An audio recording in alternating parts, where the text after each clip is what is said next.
Whispering Pages presents The Wonderful Wizard of Oz by L. Frank Baum. Chapter 1. The Cyclone. Dorothy lived in the midst of the great Kansas prairies with Uncle Henry, who was a farmer, and Aunt Em, who was the farmer's wife.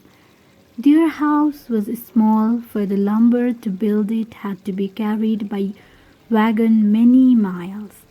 There were 4 walls, a floor, and a roof, which made one room, and this room contained a rusty-looking cooking stove, a cupboard for the dishes, a table, 3 or 4 chairs, and the beds.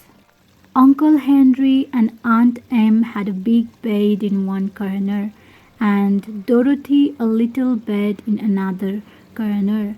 There was no garret at all, and no cellar, except a small hole dug in the ground, called the Cyclone cellar, where the family could go in case of one of those great whirlwinds arose, mighty enough to crush any building in its path. It was reached by a trap door in the middle of the floor, from which a ladder led down into the small dark hole. When Dorothy stood in the doorway and looked around, she could see nothing but the great grey prairie on every side. Not a tree nor a house broke the broad sweep of flat country that reached to the edge of the sky in all directions. The sun had baked the plowed land into a grey mass, with little cracks running through it. Even the grass was not green, for the sun had burned the tops of the long blades until they were the same grey color to be seen everywhere.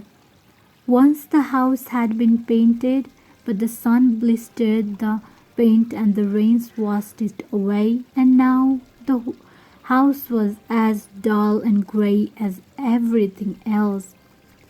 When Aunt Em came there to live, she was a young, pretty wife. The sun and wind had changed her too. They had taken the sparkle from her eyes and left them a sober grey. They had taken the red from her cheeks and lips, and they were grey also. She was thin and gaunt and never smiled now. When Dorothy, who was an orphan, first came to her, Aunt Em had been so startled by the child's laughter that she would scream and press her hand upon her heart whenever Dorothy's merry voice reached her ears, and she still looked at the little girl with wonder that she could find anything to laugh at. Uncle Henry never laughed. He worked hard from morning till night and did not know what joy was. He was grey also, from his long beard to his rough boots, and he looked stern and solemn and rarely spoke. It was Toto that made Dorothy laugh and saved her from growing as grey as her other surroundings. Toto was not grey. He was a little black dog with long silky hair and small black eyes that twinkled merrily on either side of his funny wee nose. Toto played all day long, and Dorothy played with him and loved him dearly. Today, however, they were not playing. Uncle Henry sat upon the doorstep and looked anxiously at the sky, which was even grayer than usual. Dorothy stood in the door with Toto in her arms and looked at the sky too. Aunt Em was washing the dishes. From the far north they heard a low wail of the wind, and Uncle Henry and Dorothy could see where the long grass bowed in waves before the coming storm. There now came a sharp whistling in the air from the south, and as they turned their eyes that way, they saw ripples in the grass coming from that direction also. Suddenly, Uncle Henry stood up. "There's the cyclone coming, Em," he called to his wife. "I will go look after the stock." Then he ran toward the sheds where the cows and horses were kept. Aunt Em dropped her work and came to the door. One glance told her of the danger close at hand. "Quick, Dorothy!" she screamed. "Run for the sailor!" Toto jumped out of Dorothy's arms and hid under the bed, and the girl started to get him. Aunt Em, badly frightened, threw open the trap door in the floor and climbed down the ladder into the small dark hole. Dorothy caught Toto at last and started to follow her aunt. When she was halfway across the room, there came a great shriek from the wind, and the house shook so hard that she lost her footing and sat down suddenly upon the floor. A strange thing then happened. The house wheeled around 2 or 3 times and rose slowly through the air. Dorothy felt as if she were going up in a balloon. The north and south winds met where the house stood, and made it the exact center of the cyclone. In the middle of a cyclone, the air is generally still, but the great pressure of the wind on every side of the house raised it up higher and higher until it was at the very top of the cyclone, and there it remained, and was carried miles and miles away as easily as you could carry a feather. It was very dark, and the wind howled horribly around her, but Dorothy found she was riding quite easily. After the first few wheels around, and one other time when the house tipped badly, she felt as if she were being rocked gently like a baby in a cradle. Toto did not like it. He ran about the room, now here, now there, barking loudly, but Dorothy sat quite still on the floor and waited to see what would happen. Once Toto got too near the open trapdoor and fell in, and at first the little girl thought she had lost him, but soon she saw one of his ears sticking up through the hole, for the strong pressure of the air was keeping him up so that he could not fall. She crept to the hole, caught Toto by the ear, and dragged him into the room again. Afterward, closing the trapdoor so that no more accident could happen. Hour after hour passed by, and slowly Dorothy got over her fright, but she felt quite lonely, and the wind shrieked so loudly all about her that she nearly became deaf.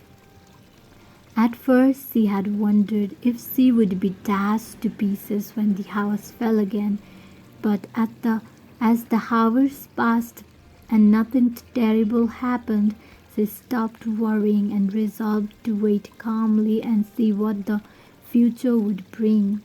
At last she crawled over the sewing floor to her bed and lay down upon it, and Toto followed and lay down beside her. In spite of the sobbing of the house and the wailing of the wind, Dorothy soon closed her eyes and fell fast asleep.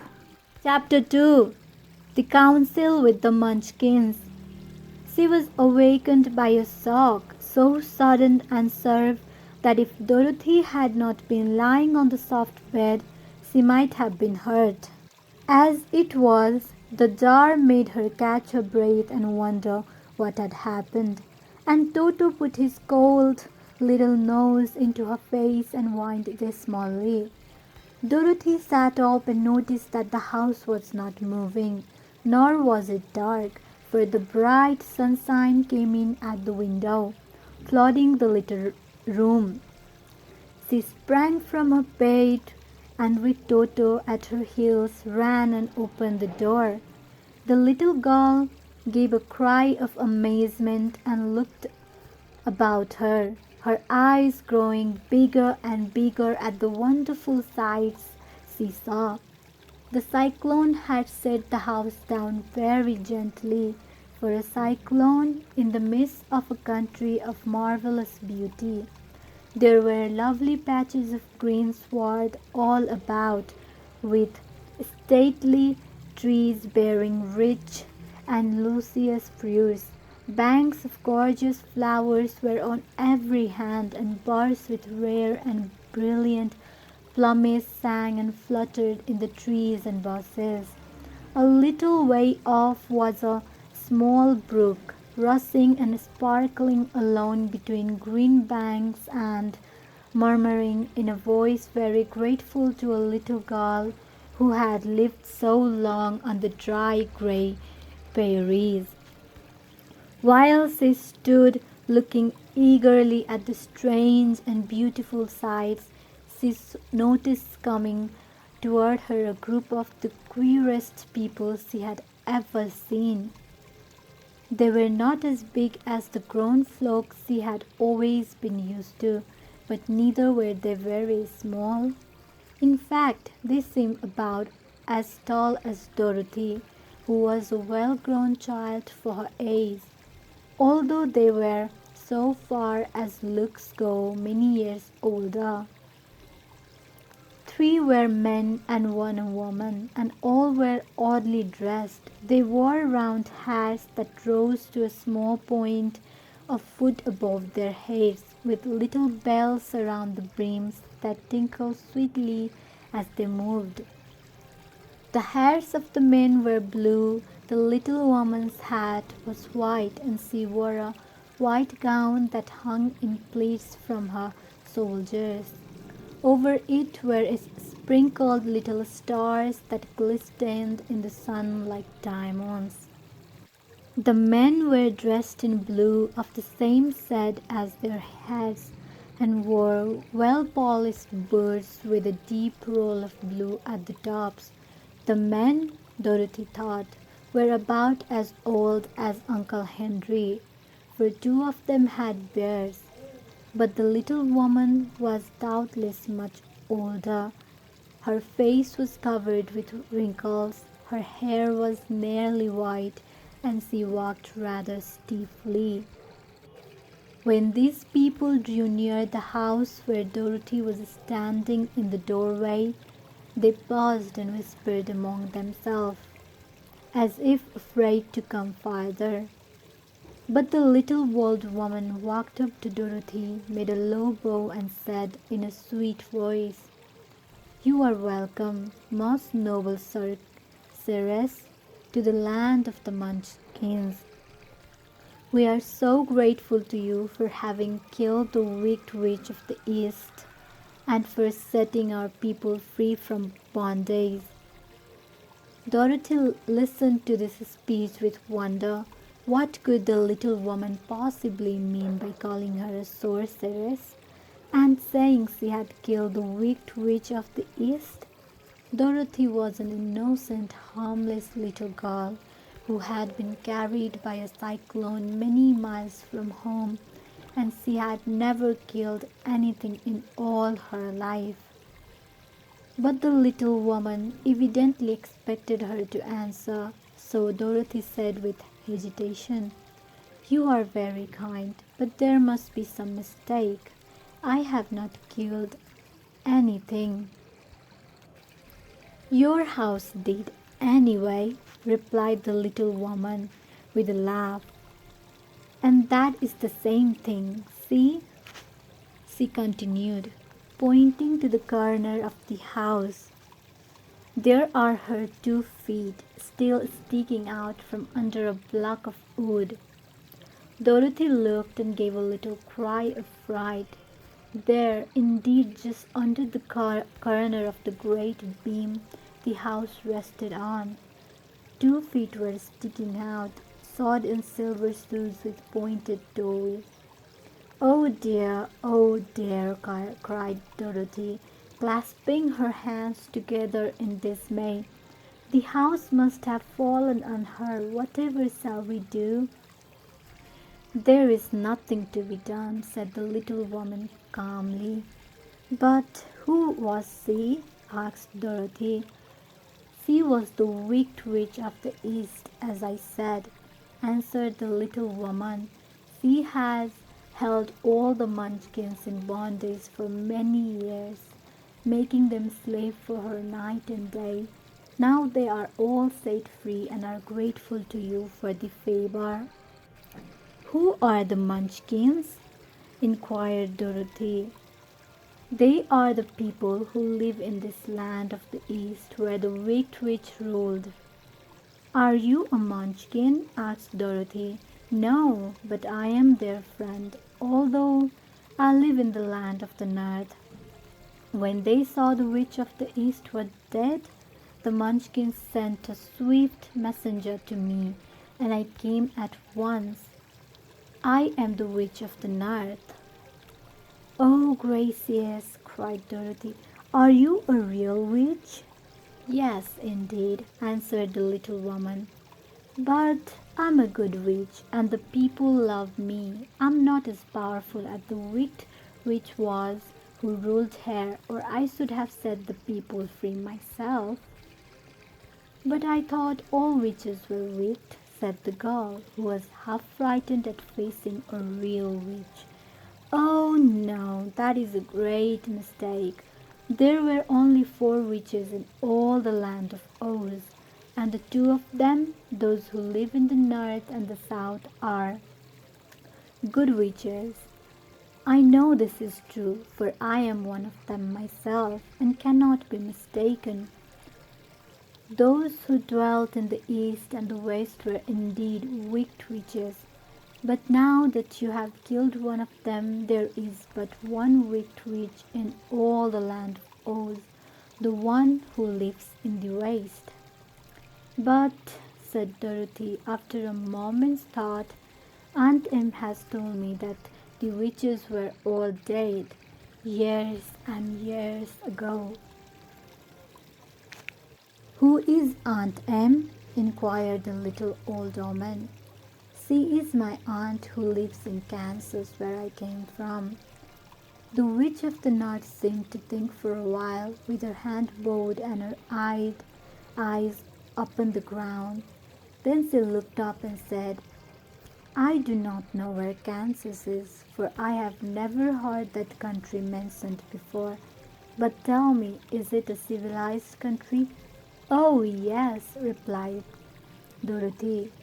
"Then that accounts for it. In the civilized countries, I believe there are no witches left, nor wizards, nor sorceresses, nor magicians. But you see, the land of Oz has never been civilized, for we are cut off from all the rest of the world.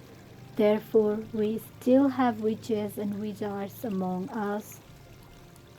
"Who are the wizards?" asked Dorothy.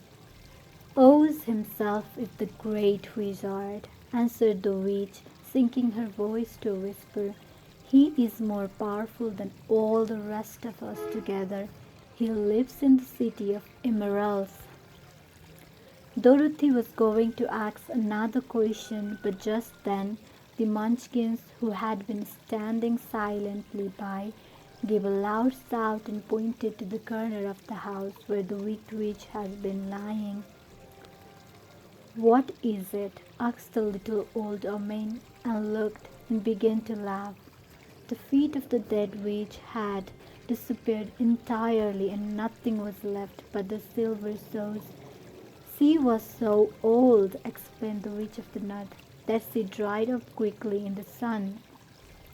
That is the end of her, but the silver shoes are yours, and you shall have them to wear." She reached down and picked up the shoes, and after shaking the dust out of them, handed them to Dorothy. "The Witch of the East was proud of those silver shoes," said one of the Munchkins, "and there is some charm connected with them, but what it is we never knew." Dorothy carried the shoes into the house and placed them on the table. Then she came out again to the Munchkins and said, "I am anxious to get back to my aunt and uncle, for I'm sure they will worry about me. Can you help me find my way?" The Munchkins and the witch first looked at one another, and then at Dorothy, and then shook their heads. "At the east, not far from here," said one, "there is a great desert, and none could live to cross it." "It is the same at the south," said another, "for I have been there and seen it. The south is the country of the Quadlings." "I am told," said the third man, "that it is the same at the west, and that country where the Winkies lives is ruled by the wicked witch of the west, who would make you her slave if you passed her by." "The north is my home," said the old lady, "and at its edge is the same great desert that surrounds this land of Oz. I'm afraid, my dear, you will have to live with us." Dorothy began to sob as this, for she felt lonely among all these strange people. Her tears seemed to grieve the kind-hearted Munchkins, for they immediately took out their handkerchiefs and began to weep also. As for the little woman, she took off her cap and balanced the point on the end of her nose while she counted 1, 2, 3 in a solemn voice. At once the cap changed to a slate on which was written in big white chalk marks, "Let Dorothy go to the City of Emeralds." The little old woman took the slate from her nose and, having read the words on it, asked, "Is your name Dorothy, my dear?" "Yes," answered the child, looking up and drying her tears. "Then you must go to the City of Emeralds. Perhaps Oz will help you." "Where is this city?" asked Dorothy. "It is exactly in the center of the country and is ruled by Oz, the great wizard I told you of." "Is he a good man?" inquired the girl anxiously. "He is a good wizard. Whether he is a man or not, I cannot tell, for I have never seen him." "How can I get there?" asked Dorothy. "You must walk. It is a long journey through a country that is sometimes pleasant and sometimes dark and terrible. However, I will use all the magic arts I know of to keep you from harm." "Won't you go with me?" pleaded the girl, who had begun to look upon the little old woman as her only friend. "No, I cannot do that," she replied, "but I will give you my kiss, and no one will dare injure a person who has been kissed by the witch of the north." She came close to Dorothy and kissed her gently on the forehead.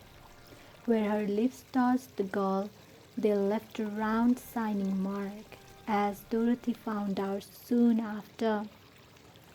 "The road to the City of Emeralds is paved with yellow brick," said the witch, "so you cannot miss it. When you get to Oz, do not be afraid of him, but tell your story and ask him to help you. Goodbye, my dear." The three Munchkins bowed low to her and wished her a pleasant journey, after which they walked away through the trees. The witch gave Dorothy a friendly little nod, wheeled around on her left heel 3 times, and straightway disappeared, much to the surprise of little Toto, who barked after her loudly enough when she had gone, because he had been afraid even to growl while she stood by. But Dorothy, knowing her to be a witch, had expected her to disappear in just that way, and was not surprised in the least. Chapter 3. How Dorothy Saved the Scarecrow. When Dorothy was left alone, she began to feel hungry. So she went to the cupboard and cut herself some bread, which she spread with butter.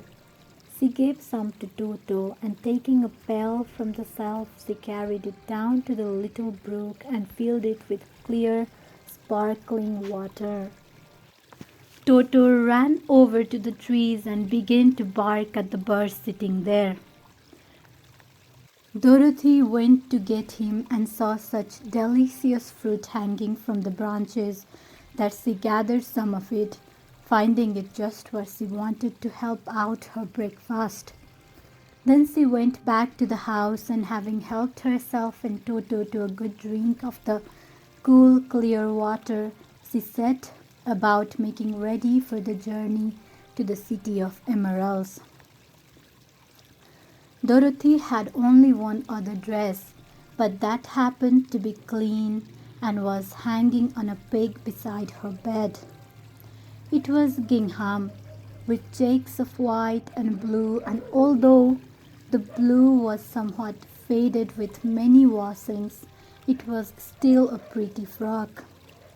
The girl washed herself carefully, dressed herself in the clean gingham, and tied her pink sunbonnet on her head. She took a little basket and filled it with bread from the cupboard, laying a white cloth over the top. Then she looked down at her feet and noticed how old and worn her shoes were. "They surely will never do for a long journey, Toto," she said. And Toto looked up into her face with his little black eyes and wagged his tail so he knew what she meant. At that moment, Dorothy saw lying on the table the silver shoes that had belonged to the Witch of the East. "I wonder if they will fit me," she said to Toto. "They would be just the thing to take a long walking, for they could not wear out." She took off her old leather shoes and tried on the silver ones, which fitted her as well as if they had been made for her. Finally, she picked up her basket. "Come along, Toto," she said. "We will go to the Emerald City and ask the Great Oz how to get back to Kansas again." She closed the door, locked it, and put the key carefully in the pocket of her dress. And so, with Toto trotting along soberly behind her, she started on her journey. There were several roads nearby, but it did not take her long to find the one paved with yellow brick. Within a short time, she was walking briskly toward the Emerald City, her silver shoes tinkling merrily on the hard yellow roadbed. The sun shone bright and the birds sang sweetly, and Dorothy did not feel nearly so bad as you might think a little girl would who had been suddenly whisked away from her own country and set down in the midst of a strange land. She was surprised, as she walked alone, to see how pretty the country was about her. There were neat fences at the sides of the road, painted a dainty blue color, and beyond them were fields of grain and vegetables in abundance. Evidently, the Munchkins were good farmers and able to raise large crops. Once in a while she would pass a house, and the people came out to look at her and bow low as she went by, for everyone knew she had been the means of destroying the wicked witch and setting them free from bondage. The houses of the Munchkins were odd-looking dwellings, for each was round with a big dome for a roof. All were painted blue, for in this country of the East blue was the favorite color. Toward evening, when Dorothy was tired with her long walk and began to wonder where she should pass the night, she came to a house rather larger than the rest. On the green lawn before it, many men and women were dancing. 5 little fiddlers played as loudly as possible, and the people were laughing and singing, while a big table nearby was loaded with delicious fruits and nuts, pies and cakes, and many other good things to eat. The people greeted Dorothy kindly and invited her to supper and to pass the night with them. for this was the home of one of the richest Munchkins in the land, and his friends were gathered with him to celebrate their freedom from the bondage of the wicked witch. Dorothy ate a hearty supper and was waited upon by the rich Munchkin himself, whose name was Baum. Then she sat upon a settee and watched the people dance. When Baum saw her silver shoes, he said, "You must be a great sorceress." "Why?" asked the girl. "Because you wear silver shoes and have killed the wicked witch. Besides, you have white in your frock, and only witches and sorceresses wear white." "My dress is blue and white checked," said Dorothy, smoothing out the wrinkles in it.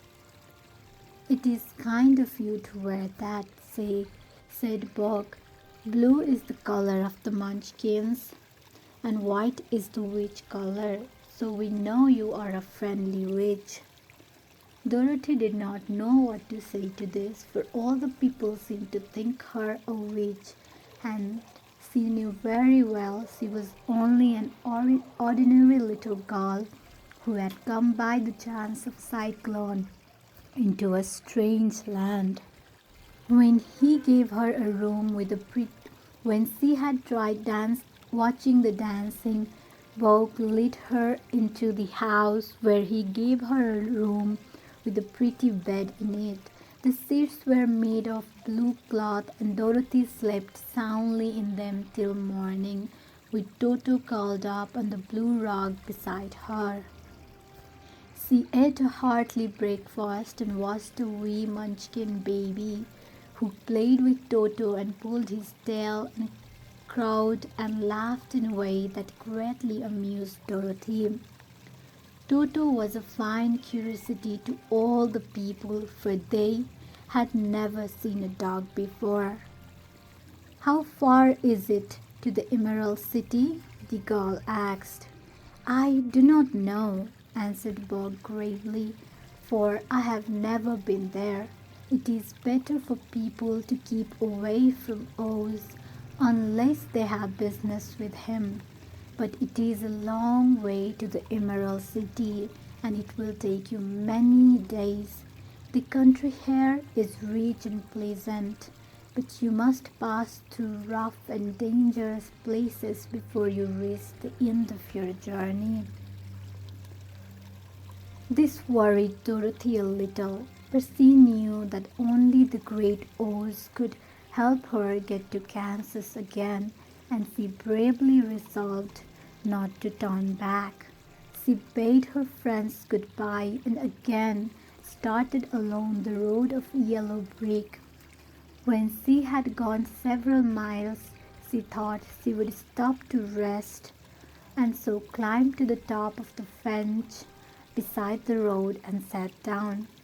There was a great cornfield beyond the fence, and not far away she saw a scarecrow placed high on a pole to keep the birds from the ripe corn. Dorothy leaned her chin upon her hand and gazed thoughtfully at the scarecrow. Its head was a small sack stuffed with straw, with eyes, nose, and mouth painted on it to represent a face. An old pointed blue hat, which had belonged to some Munchkin, was perched on his head, and the rest of the figure was a blue suit of clothes, worn and faded, which had also been stuffed with straw. On the feet were some old boots with blue tops, such as every man wore in this country, and the figure was raised above the stalks of corn by means of the pole stuck up its back. While Dorothy was looking earnestly into the queer, painted face of the scarecrow, she was surprised to see one of the eyes slowly wink at her. She thought she must have been mistaken at first, for none of the scarecrows in Kansas ever wink. But presently the figure nodded its head to her in a friendly way. Then she climbed down from the fence and walked up to it, while Toto ran around the pole and barked. "Good day," said the Scarecrow in a rather husky voice. "Did you speak?" asked the girl in wonder. "Certainly," asked the Scarecrow. How do you do?" "I'm pretty well, thank you," replied Dorothy politely. "How do you do?" "I'm not feeling well," said the Scarecrow with a smile, "for it is very tedious being perched up here night and day to scare away crows." "Can't you get down?" asked Dorothy. "No, for this pole is stuck up my back. If you will please take away the pole, I shall be greatly obliged to you." Dorothy reached up both arms and lifted the figure of the pole. For being stopped with straw, it was quite light. "Thank you very much," said the Scarecrow, when he had been set down on the ground. "I feel like a new man." Dorothy was puzzled at this, for it sounded queer to hear a stuffed man speak and to see him bow and walk alone beside her. "Who are you?" asked the Scarecrow when he had straightened himself and yawned. "And where are you going?" "My name is Dorothy," said the girl, "and I am going to the Emerald City to ask the great Oz to send me back to Kansas." "Where is the Emerald City?" he inquired. "And who is Oz?" "Why, don't you know?" she returned in surprise. "No, indeed, I don't know anything. You see, I'm stuffed, so I have no brains at all," he answered sadly. "Oh," said Dorothy, "I'm awfully sorry for you." "Do you think," he asked, "if I go to the Emerald City with you, that Oz would give me some brains?" "I cannot tell," she returned, "but you may come with me if you like. If Oz will not give you any brains, you will be no worse off than you are now." "That is true," said the Scarecrow.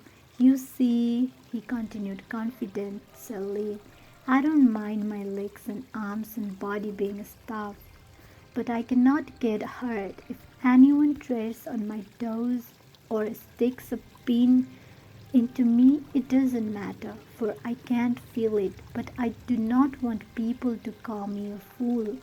And if my head is stuffed with straw instead of with brains as yours is, how am I ever to know anything?"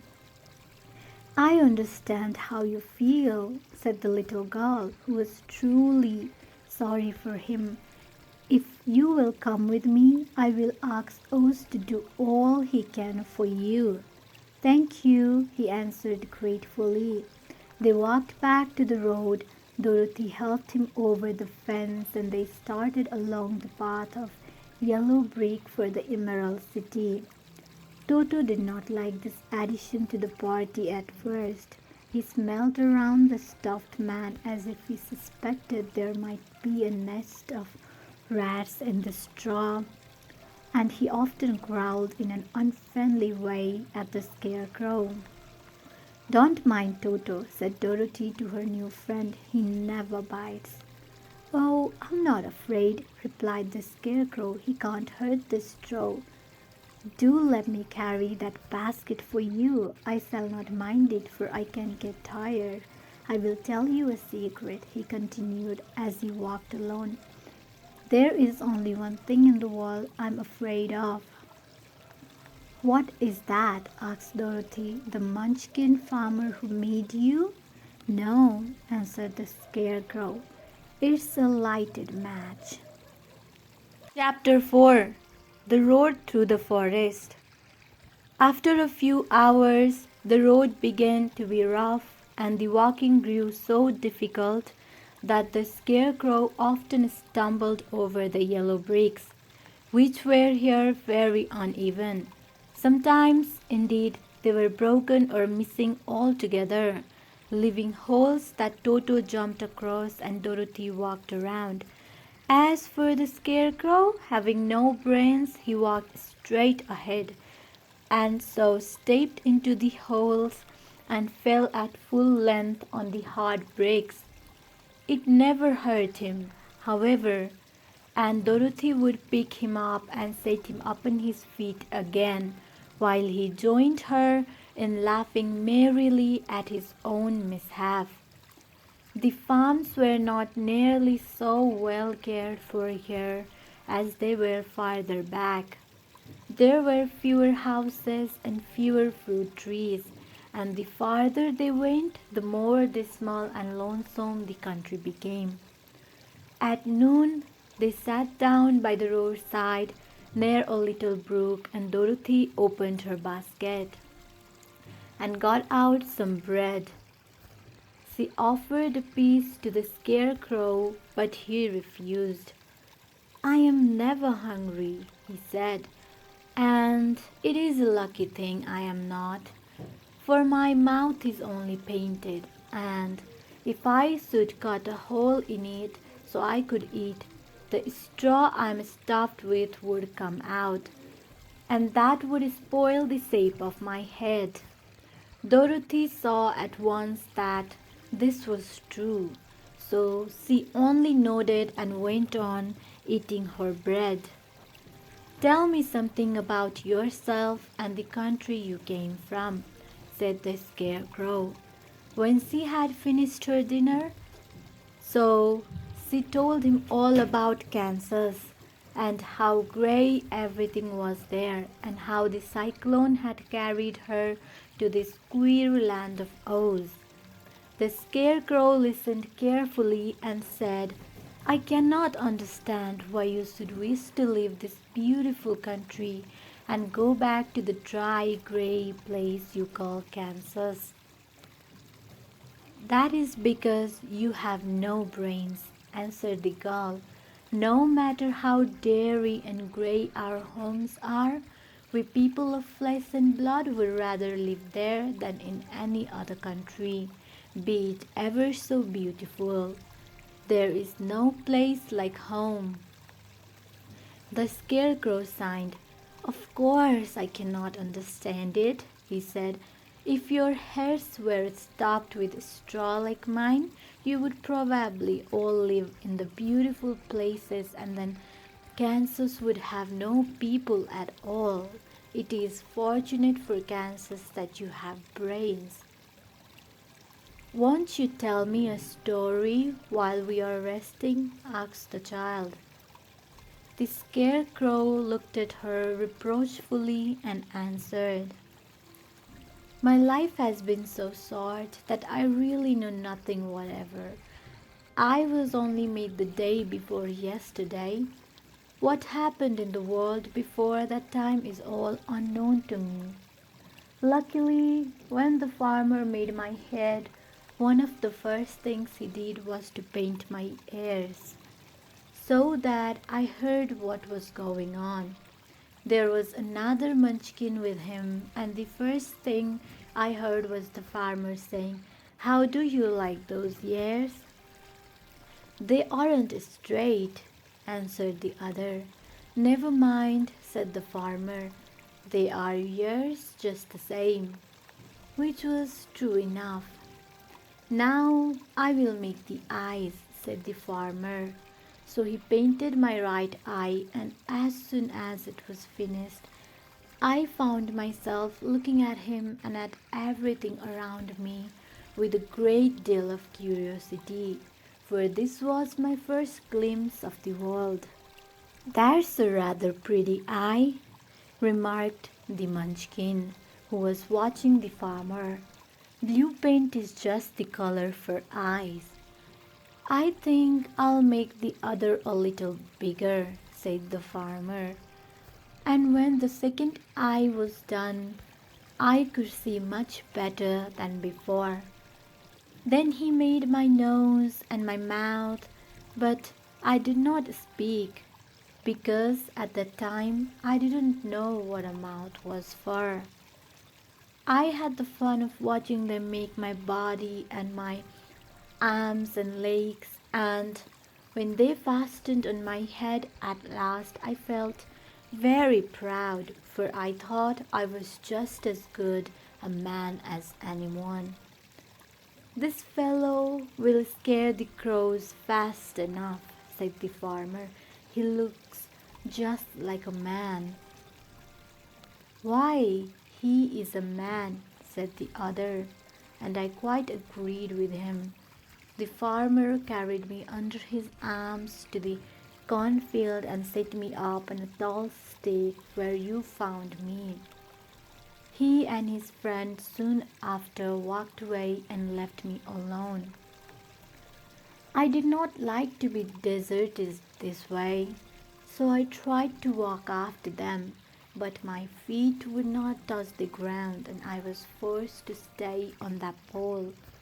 It was a lonely life to lead, for I had nothing to think of, having been made such a little while before. Many crows and other birds flew into the cornfield, but as soon as they saw me, they flew away again, thinking I was a munchkin. And this pleased me and made me feel like that I was quite an important person. By and by, an old crow flew near me, and after looking at me carefully, he perched upon my shoulder and said, I wonder if that farmer thought to fool me in this clumsy manner. Any crow of sense could see that you are only stuffed with straw. Then he hopped down at my feet and ate all the corn he wanted. The other birds, seeing he was not harmed by me, came to eat the corn too.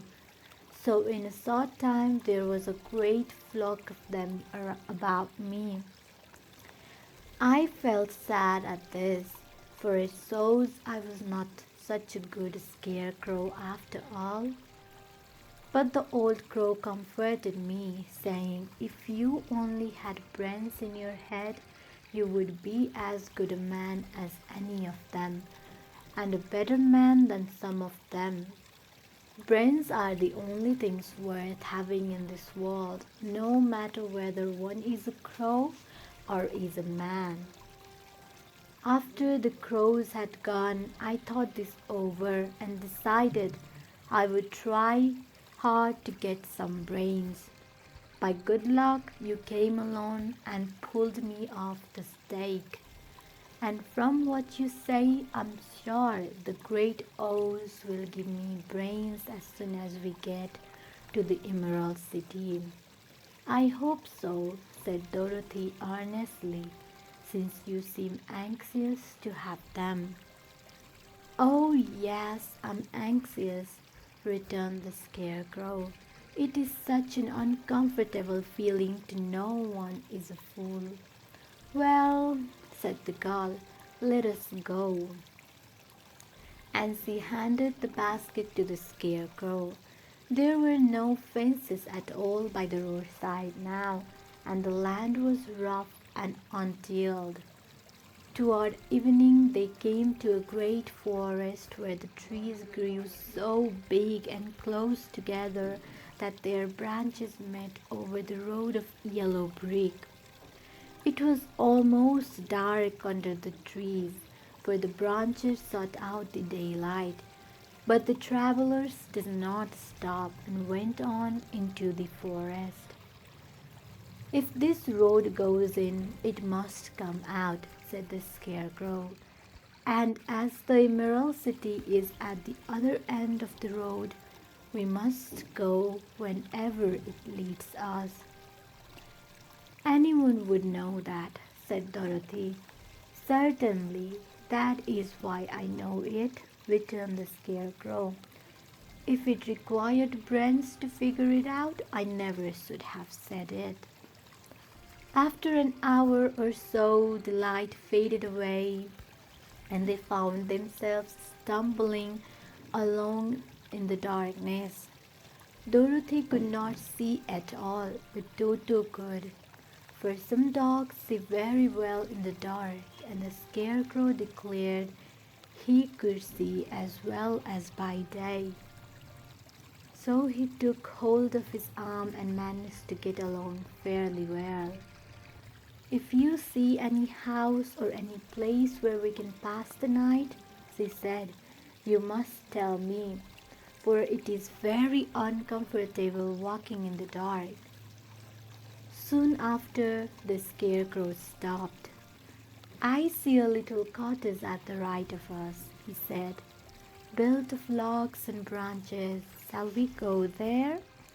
"Yes, indeed," answered the child. "I'm all tired out."